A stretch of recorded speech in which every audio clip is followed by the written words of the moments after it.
Welcome to the Kee To Growth Podcast, Home Services Marketing Unlocked, with me, your host, Jen McKee. Every week, I sit down with top marketers in the trades, from the brains behind $100 million companies to those scaling from 1 to 3, even to 10 million, breaking down exactly how they got where they are and uncover the secret to their success. If you're ready to grow your business and get real, actionable insights, you're in the right place. Let's unlock the key to your marketing success, starting now. Kee Heart Marketing specializes in Facebook, Instagram, TikTok, and YouTube to build your brand awareness or drive leads using social media ads. If you're ready to elevate your social media, go to keyheartmarketing.com or follow us on social media. Welcome back, everyone, to another episode of the Kee To Growth Podcast. I am your host, Jen McKee. I'm super excited about today's episode because, funny enough, I got to record a episode on his podcast yesterday. We did something really, really cool, which we'll get into as in this podcast, just because I think that it impacts marketing so much. But today's guest knocks socks off for a living. Today, I have Cory Hutcherson. Cory, tell us who you are if people aren't familiar. Yeah, absolutely. Well, Jen, happy to be here. And yes, that was an absolute blast having you on, booked or busted. So great episode coming out. Did a little bit different approach where we audit a company's social media, which is so important. So I appreciate you being there. Yeah, so I'm Cory Hutcherson. Jen said it. I knock socks off for a living. What does that mean? Well, what I really do in a nutshell is I secret shop home service companies, their contact centers, and I fix them. I mean, that's the simplest way to put it. And a good example of that is the show that Jen was just on, Booked or Busted. So, you know, the contact center is so important. And I say contact center. I used to say call center a lot, but I'm changing my verbiage because it's so much more than a phone call. A phone call is important, but it's the entire inbound customer experience. And so what I've found doing this as long as I have is I don't care how elite the organization is. You're starting off, you're a $3-5 million company, or you're 10 plus million, that there's gaps in the call center. There's revenue leaking on the phones. And it's not about not having the right people or not being smart. It's all about seeing things from a different perspective, and putting yourself in the customer's shoes, for one, is a big part of that process. So happy to dive into that more as we get into this conversation. Yeah. Okay. I'm excited. And I definitely want to talk more about that. But I want to start off with your beginning. What really inspired you to focus on this customer experience, and how did you end up doing that for the trades? Yes. So I love sharing my story because it involves my father, who's one of my greatest heroes and mentors. And so going way back to the late 70s, my dad was just getting out of high school in St. Louis, Missouri. So shout out to all the contractors in St. Louis. Great place to own an HVAC company, by the way, because it's super cold in the winter and super hot and humid in the summer. So it's a great spot if you're looking for a good spot to open one. St. Louis. And that's actually, if you know, and I'm going to share this as part of my story, that's actually why Jim Abrams started his first company. He didn't live in St. Louis. He wasn't from St. Louis. He was doing some market research. And he said, hey, if I'm going to start my own company, I'm going to go to St. Louis. That's a great spot. It's super cold. It's super hot. So my dad got out of high school. He knew college wasn't for him. And this is the late 70s. This is before it was it wasn't cool not to go to college back then, right? You were, that was like, you got to go to college to be successful. It wasn't like it is nowadays. And so my dad was ahead of his time. He knew it wasn't for him. He wasn't sure what he wanted to do with his life. And he was looking at being a pipe fitter or going to learn about the trades and go into HVAC. And he chose HVAC, which, knowing what he became, that was definitely the right path for him. Nothing wrong with being a pipe fitter, but I definitely worked my dad's path. So fast forward to the early 80s now. My dad's been a technician here for about 4 or 5 years, and he worked for a few companies, did a few things on his own.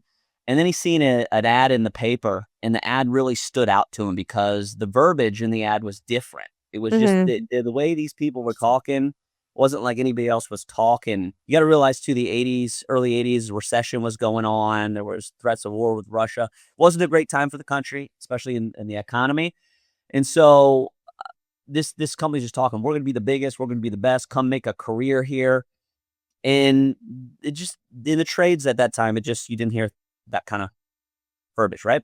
So he's like, this is interesting. So he calls and he sets up an interview, and so he books it, and he goes out there. Well, it ends up being in a really rough area in St. Louis, Missouri, a really, really bad area. And he pulls up to the building. The building's scary, right? I believe there was bars on the windows and just as scary. I'm sure we've all been there, right? You pull up to a customer's house. You're like, I don't know if I want to get out of here, right?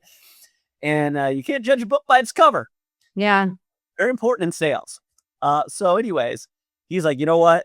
Screw it. I'm here. I'm going to go do this. So he gets out, knocks on the door. Guy answers in a suit and a tie. And that really freaks him out because no one dressed up. They didn't wear polo shirts back then. Everybody, the owners all looked like technicians, right? Yeah. There was no polo shirts. There was no suits and ties. And so he's like, what's going on? So the guy invites him in. Inside the building was creepier than the outside. Orange shag carpet. And he's looking, and towards the back of the building, there's a stage with a pole. And now he's thinking, what kind of job am I applying here for? Am I going to be, role playing technician? Yeah. What is this? So fast forward a little bit, come to find out they had just purchased the building, right?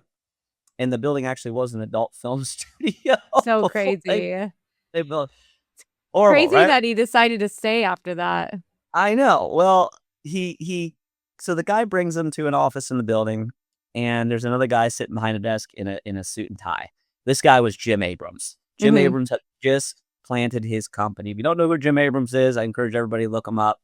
He is one of the founding fathers of what we know of the home service industry today. Yes, there was other great men that had great influence, but he was one of the biggest. Love him, hate him, doesn't matter. He had a great influence on our industry, and we all owe him some gratitude for what he did. So so my dad was actually Jim Abrams' first employee, and that was life-changing for my dad. Just share a few quick things, Jen, and we'll move on from this, but I just think it's valuable for the listeners. Is one thing that Jim told my dad, and I believe this was in the interview, if I'm not mistaken. Well, I'll share this part. He told my dad, he said, Rick, we're going to be the biggest heating and cooling company in this city, not just in the city, but we're going to be known around the country. We're going to change the way this industry thinks. And my dad was very direct, didn't care what anybody thought. And he just looked at him and said, what are you talking about? He's like, we're in the middle of a recession right now. How are you going to do that? How are you going to do this? And he said, son, I don't participate in recessions. He said, I go around them. I love that. Some key words that I live by, and I still sign out with it. It is, we're going to do more and we're going to do it better. Right. And so that's exactly what they did. They spent the next years doing that. And sure enough, became known around the country. And, one thing he told my dad too, he said, Rick, if you keep living your life the same way you're living it right now, fast forward 10 years, what's it going to look like? That changed my dad's life because he never thought about that. And the answer to that question was he's going to be dead or in jail. And what's crazy is all the friends he was hanging around at that time are either died young or in prison. Oh my gosh. Right? That's the kind of life he was living. So this was a game-changing moment for him. So I'm thankful for it, right? Because I might have had a dad that was, died young or in prison, right? Right. So pretty cool stuff. So fast forward a little bit more. He worked for Jim for a while. I actually left Jim, worked for some other companies, came back to Jim in the late 90s. Now I was born in 1990. And I think it was 93, so I was 3 years old. He helped Jim start Future University. And that was one of the first training schools in the country, part of Contractor Success Group. And contractors would fly their people in from all over the country to learn this new way of service to our customers. So my dad was a big piece of that. They did call center development stuff. And then my dad's main gift was training technicians, selling technicians. That was his gift. And so did that for a few years, sold his shares, acquired a company in Florida where I'm at today, Palm Coast, Florida, called Classic Heating and Air. So this is where I come into the picture. My first experience in the trades was in marketing, and I was 6 at the time. My dad decided to film a commercial. They brought a big crew out with the big cameras back then, the good old days. And my line was I had to stand in front of the camera. I was all dressed up, and I had to point and go, "If you call us, we'll treat you like family." That was my line. So they aired that commercial, went to school. And you were famous. I felt like a celebrity, so it was cool. I love that. Yeah. So moving on, through school, I was actually homeschooled. So got to travel with my father. He sold that business in, I think, the early 2000s, I think it was, or like 2000, and then went into full-time consulting for about 20 years. So being homeschooled, I got to travel quite a bit and see the inside of home service companies at a young age, call centers, riding with techs. Very thankful for that. I was very blessed, very privileged to have that opportunity. Got to meet a lot of great people that had a big impact on my life at a young age. So super, super thankful for those experiences. And then 2019, and I'll end it with this, how I got in call center development. I got saved when I was 16 and became a youth pastor. And I thought that was my calling and that's what I was going to do for the rest of my life. But a few years into that, I started feeling a pull into the business world. And so naturally became a technician myself and spent time in the trades, technician, installer, worked in various positions in different companies. But fast forward a little bit, it's 2019. There was an opportunity for me and my dad to do something together. It was a door we were hoping was going to open for us. And that was to go work for this company called Southern Air, largest heating and cooling company in the South, right? Privately owned. He started about one location. And so my dad actually helped him grow to about 8 in Louisiana. Well, he had asked us to come on board with him full time to help him expand. He wanted to grow into Mississippi in particular. So we did 6 acquisitions in Mississippi. We came on board as part of the acquisition team, took over 6 companies of really good brands just under poor management and turned them around, seeing over 100% growth in the first year. So that was really cool. So we did that for 2 years. And meanwhile, we had other people expanding into Texas, Oklahoma. So we became the largest privately owned heating and cooling company in the South. Mid-2000, we were acquired by Apex Service Partners. We were actually one of their biggest purchases, one of their first major purchases. And Southern Air was a big influence on Apex. And they adapted a lot of what we do and learned from us. But 2021, Ira asked me, we had 35 locations at the time, to take over call center development. And then my dad actually went into full-time director of HVAC sales. And I took over call center development and spent 3 years doing that. And so 35 locations. We had a company process book that had 2 or 3 pages for call center, some ServiceTitan stuff, some loose scripts. So everyone was just winging it. Yeah. So my goal was I had to build the playbook. I Right. had to develop leadership. I had to consolidate call centers where necessary. And that's what I spent 3 years doing, along with one of my strategic partners that used to be there with me, Daniel Majeur, who was building the back end, the technology and the software side of things, right? The systems behind the scenes. While I was focused on people and process, he was focused on software and technology. So he had left the company about 6 months before me. I left January 2024. And when I left, I was exploring other opportunities, and one being starting my own consulting company. And I just realized that there was a big need for call center development. It's the industry, not another coaching company, not another training company, because there's some great companies out there, right? I didn't want to just be another coaching company, but for the big picture, right? The contact center. And so what Daniel taught me was it's not just people in process, in customer service, but the technology that supports them matters. And those things got to work together. So the 3 things I focus on are people, process, and technology. And when you have all 3 of those working together, that's how you knock a customer's socks off. Yeah. So, yeah, not to be long-winded, but just wanted to That is a long story, but it does definitely makes it obvious that where this came from and how you got all of this experience to be able to really help contractors with their call centers. So I want to start off with just what are some of the most common mistakes that are costing companies book jobs? I got a big list, Jen. I got a Yeah. big list. Okay, give us right? the top 3 because I know we could Yes. there's so many, but give us the top 3. Yes. So top 3. Let's start with speed to lead. One of the biggest revenue leaks in call centers is not answering the phone fast enough. And it sounds simple, and it's not just, answer the phone in 2 rings, right? You really need to know your speed to lead. And one thing I've learned, and this is why I audit call centers and I test it and I experience it from the customer's perspective, this is so important. So number 1, you need to be tracking your speed to lead. That needs to be a live KPI in your call center you're tracking, right? Like the actual time? Yeah. Not speed to lead. I'm sorry. Speed of answer. We're talking about. Okay. Speed Yeah. to lead's important too. Yeah, that's another big leak in contact centers for sure. But speed of answer. So you want to answer that phone in under 20 seconds. So the faster you can get to a human, the better, right?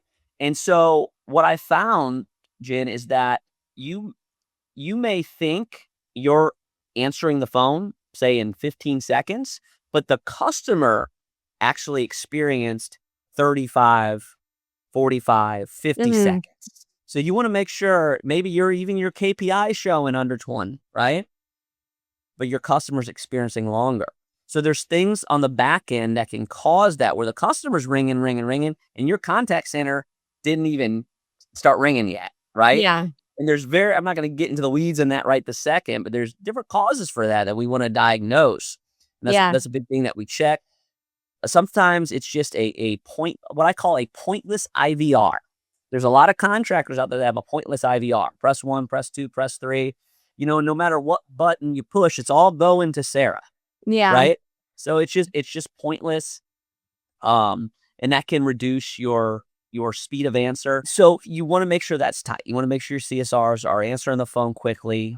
The faster, the better. And so that would bring me to another point that ties right into this is abandoned calls. Okay. Right. Is customers abandoning the call. And so an abandoned call is, and this is important to have this clearly defined because a lot of people don't really understand what an abandoned call really is. It's not a hang up. Hang up is when you're talking to somebody and they hang up on you. So side note, call classifications matter. That's another revenue lead. Like I said, I got a book here. It's hard. Yeah. It's 3. Call classifications, right? When you don't book a call, whether it was spam, it was abandoned, customer wanted a price over the phone, they wanted sooner service or whatever. You need to understand your call classifications. Your CSR needs to understand them, needs to know what ones to select. They need to know what they mean. And then your leadership needs to have a process for looking at those call reasons, right? Why calls aren't getting booked. Making sure we have a true abandon rate, I call it, right? Not a falsified abandon rate that's muddied up with spam calls. Because if it's a spam, that's spam. A true abandoned call is a customer that called and then hung up the phone. So somebody that had intent to do some sort of business with your company, right, or had questions, and they hung up before you answered the phone. That's an abandoned call. And that's the only thing that I want tracked under abandoned calls. We want to make sure we understand the definition of that. Customer hung up before there was any greeting, before there was any interaction. And if we're not careful with that, like I said, it can get very muddied up with spam calls and different things like that. So what can cause abandoned calls? Well, number 1, it's taking too long to answer the phone. Yeah. You have to realize in the summertime or our wintertime, or we're getting ready to move into summer, so we'll talk about that. When customers are hot and their ACs broke down, we all know they're not patient. They want service now, and they surely are not waiting, 40, 50 seconds for somebody to pick up the phone. The reality is, and we've tested this, and there's been a lot of studies done on this, most customers, especially when they're hot, are going to hang up the phone if you don't answer in 20 seconds. Okay. So when you push 20, your abandon rate is going to start to increase. And what's scary, Jen, is a lot of companies don't even track abandon rate. They don't even pay attention. So they don't even know how many of these customers are just disappearing, right? Yeah. Their abandon's real muddied. They don't have leadership looking at it. So they're just like, hey, let's just ignore that. Right? Yeah. 20 seconds is the danger zone, right? 21, 22. But you might still be okay with some customers. Maybe they'll give you a little more patient. But once you hit 30, now there's the big drop off, right? That's a big drop off. And now you get somebody that's like super patient. Now you hit 40, 50. Now you're just losing them all. Yeah. Right. So it sounds like that speed of answer is just the symptom, or abandoned call is the symptom of the speed of answer. That's So right. I want to get into, because you've talked a little bit about kind of like the tactical part of it, but how much are the people involved? So like when we look at what did you call it? You didn't call it a call center, communication center. Contact center. I call it a call center all the time, but I'm shifting my verbiage because I think call center the call is very important, one of the most important things. But the contact center, that's everything. That's your online instant quote. That's your web form. True. That's your chat box, right? That's your web chat. But so let's say we're talking about the call center. Like how much are the people influencing, or what issues are you seeing with people influencing the overall perception of the company's brand? And then what are like some ways to improve that? So the importance of the people in the organization? Well, the impact that they're having. So is it like what they're saying, what they sound like? I know you mentioned, of course, how quickly they're answering the phone, but what about some of those just like people parts of it? So important. So I just told you, we talked a little about the technology side, right? Now we're moving into the people. So you can see how if I don't got my technology dialed in and, I got a pointless IVR or my AI is all funky or whatever the case may be, now I'm getting ready to get to the people. But if I don't have that dialed in, how am I going to get them to the people, right? Or I'm creating friction or frustration before I even get them to the people, right? So we get all that smoothed out, and now we get them to the people, right? The people got to be ready. So one, you got to have great people. So you got to hire great people. And so people and process, right? So you got to make great hires. You got to take great care of your people. You want them to have skills. Obviously, with a CSR, having an upbeat, bubbly personality is one of the most important things, that positivity and great attitude. And, yes, you can teach attitude. And when I do trainings, I spend the first day really focusing just on attitude, right? Because if our attitude's right, it doesn't matter what technique I teach you, it's just not going to be that effective, right? But it's good when you're making a hire. One thing you need to be looking at when it comes to hiring a CSR is that attitude, because if they come with that great personality out of the gate, that good attitude makes it a lot easier, because you teach them the technique, teach them the processes. But it is difficult. I find it difficult if somebody doesn't have a good attitude and they're just not naturally upbeat. Yes, there's definitely things you can do to help that, but it's a little harder, right? So you want to have great people, and they have to have great processes to follow. So, Jen, I've talked to some great CSRs when I've secret shopped companies. Yeah. Just great attitudes. Like, they're just amazing. But they had a really bad process they were following. Great personality, right? And, that's one of the most important things to me. So usually I score them pretty high just because of their personality. Yeah. But what do you think, how can you tell if, like, as an owner operator, that your processes maybe aren't the best? Like, is there a self-assessment that you can do? Yeah. So what does good look like, right? You got to know what you're aiming for. Your CSR's got to have a call flow that they're following, and it's got to be more than just some scripts, right? So I like the way I teach is giving them a call flow and a pattern to follow. There's a lot of companies out there that teach patterns and systems. You've got to have a system to follow. So I have a pattern that I teach, right? A system that I teach on every call. So you got to know what good looks like. You got to know what your CSRs are trying to accomplish for the customer.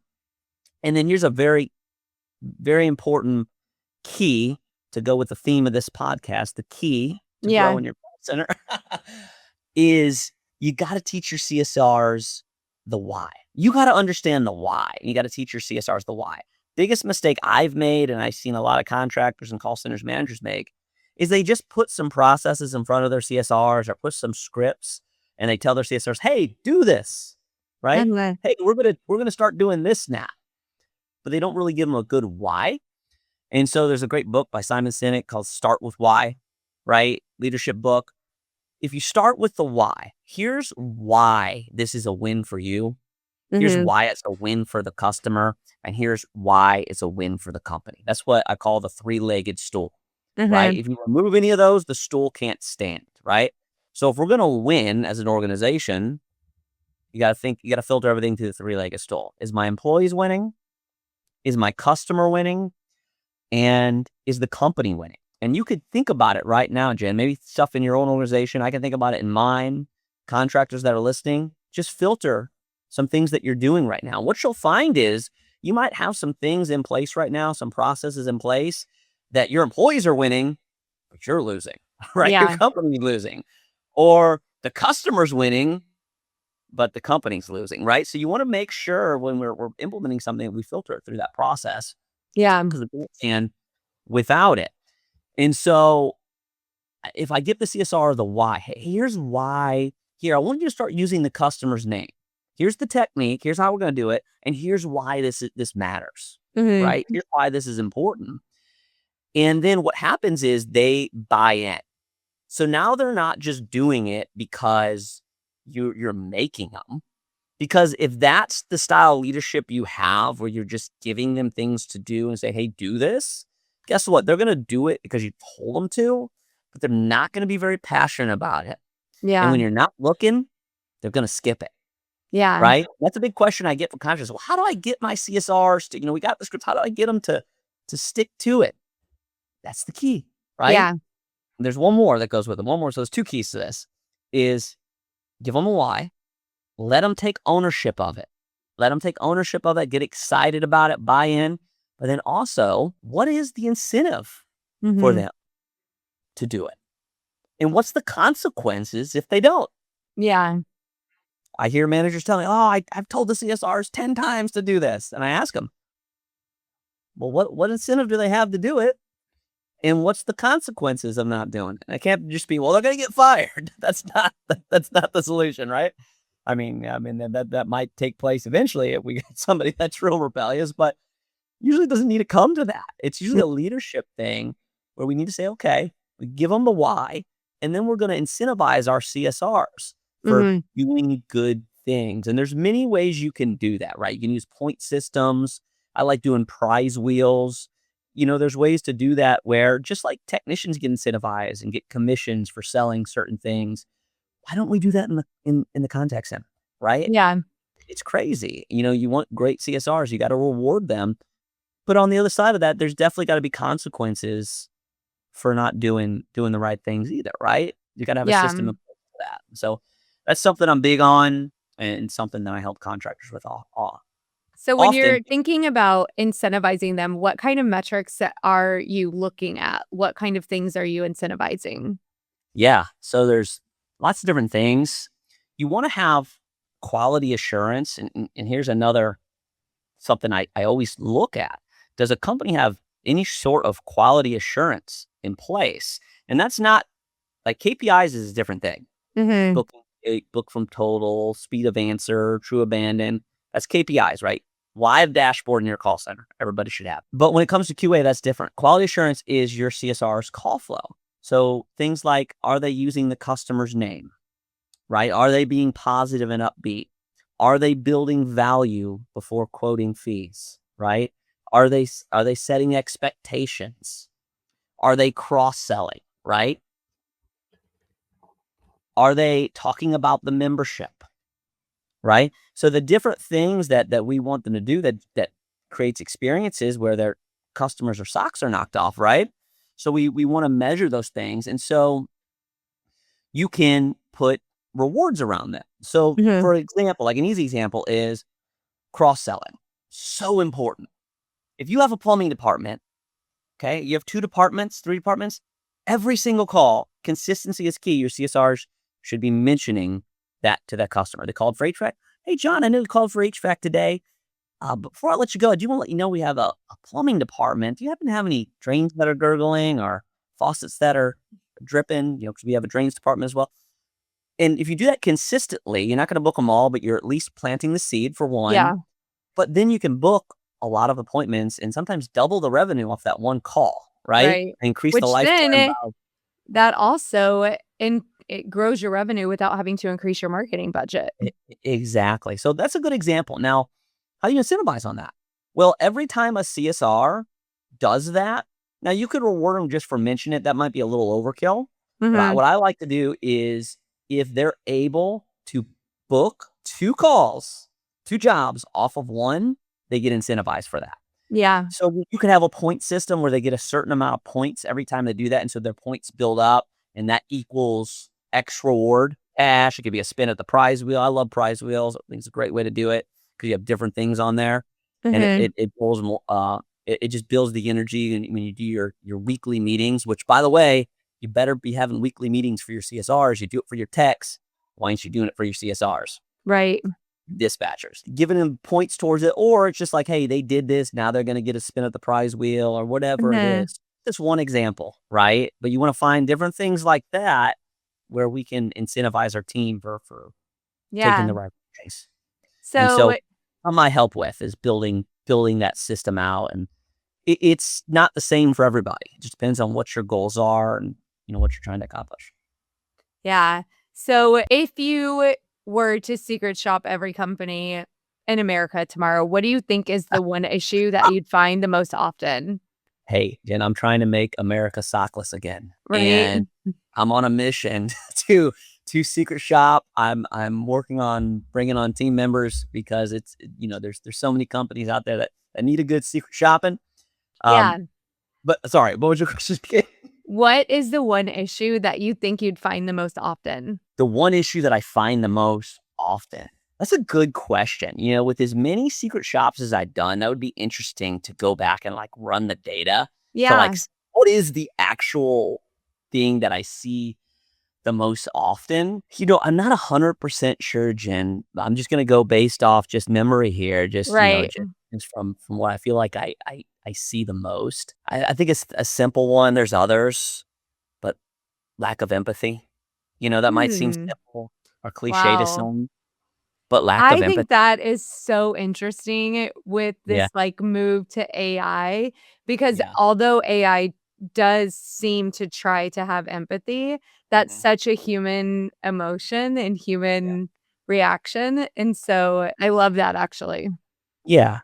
Not using the customer's name. I feel like that's super common. Like it's a rare, sad but true. Like I think about all the call centers. Like yes, they're out there, but I feel there's more that there is, right? But the empathy, building value. There's more that don't than do. And that's a big revenue leak. Just quoting fees. What is that, right? No value. Yeah. No approval. So yeah, there's quite a few common themes, and if I was to run through my checklist with you of all the companies I've done, you would see it stack up. And I think it would make us all, like you said, it'd be great. Like every call center in America, right? I think it would all make us take a deep look to say, wow, you know, and that, goes back to what I was saying earlier is the importance of playing the customer, of secret shopping your company. And it's good to do. You should do it as an owner. You should secret Yeah. shop the company. But there's a value of having a third party do it because it's like the old saying goes, I can't see the forest for the trees. The reality is when you're in the day to day, now I'm encouraging you, definitely secret shop your own company, but it's hard to see the forest for the trees. Sometimes you're just too close to it and you Yeah. don't. I've worked with some very smart people, Jen, great teams, $100 million companies, private equity groups. And I was able to identify things their team couldn't see. And it had nothing to do with, wasn't that their team wasn't doing their job. It wasn't that their people weren't smart. It has nothing to do with that. because they were Yeah. great. They were doing everything they were supposed to be doing. It had everything to do with what I just said. They were just a little too close to it. So when I was able to come in from that other perspective, I was able to see things and identify things they weren't able to see. So it's that twofold of I'm playing the customer, but I'm also niched into call center, right? I'm a call center professional. So you're getting a customer calling your company. That's also a call center professional, right? So I'm just to identify those little things. I can tell you time and time again where I've talked to owners and managers after doing an audit. Wow, I didn't realize this. How do we miss that little thing? And it's again, it has nothing to do with not being smart or not doing your job. It's just that's why I do what I do. Yeah. I want to help as many contractors as I can, and I just found that it's an effective strategy to identify areas for growth. Yeah. I think that in this episode, it has really given so much insight into the first and probably easiest place to find more money in our home service company is in your call center. And no matter what size that you're at, hopefully you have people calling you. That's the goal. That's what you want, these inbound leads. And then what is happening once they call. So this has been really great, Cory. Whenever we end the Kee to Growth podcast, we ask all of our guests the same question, which is, what is the key to growth? What is the key to growth? Well, I gave you some keys. You did. I gave you a key, a whole keychain of keys, but Right. What is the key to growth? If I could give you just one more key before growing, understand how your contact center is making your customers feel. That customer experience, right? Understand it, and then know how to fix it. That's good. And that will grow your business. So if people want to learn more or have you secret shop their call center, how can they find you? How can they reach you and ask more questions? Absolutely. Yes. So you can call me on my cell phone at 386-569-4842. You can text me. Happy to give out that. Also, you can visit springaudit.saxgon.com. That's my special I'm running right now. So really some exciting things coming up, Jen. I'm going to be helping roofing companies and garage door companies, doing audits for them as well. Right now, I'm hyper focused on HVAC because it's spring and we're getting ready to be busiest season at all. So I'm on a mission to help as many as I can get ready for summer. So you can go there. Our full call center tune-up is normally $1,500. Right now, we're doing it. It's our tune-up special, right? We're all familiar with that at Contractors for $997. And that's a game changer. But if you're interested, you're like, I don't know if this is for me, happy to hop on a call with you and talk you through that. And I also offer a complimentary one-call audit just to give you a little idea. I just make one phone call and give you an idea of some of the things I might see. And that can kind of let you know, hey, maybe this is something we should do and get a full on. So I love that. I think you've got nothing to lose. Definitely reach out to Cory and get that audit done and see where you could be losing money. So thank you, Cory, so much for being here. And we'll put all of his link in the show notes. I appreciate it. Thanks for your time today.